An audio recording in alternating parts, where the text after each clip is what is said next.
All right, guys, so this is my son's little gaming corner in his room.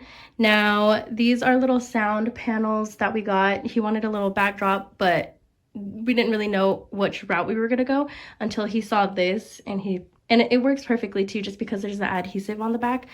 Also, we did have to cut just this little portion right here, so if you guys are gonna do that, it is kind of tough to get through all the way across, and the fuzz does kind of get everywhere, but it's super manageable. You can definitely do it.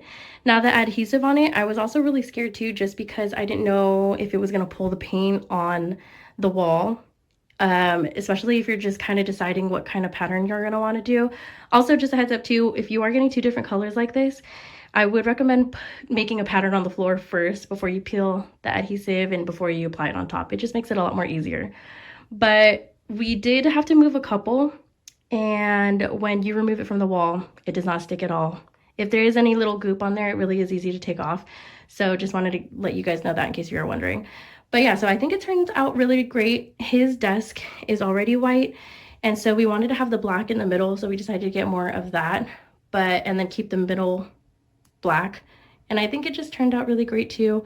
We're gonna make it go a little bit more left and further to the right, also a lot higher up on top. But so far, so good.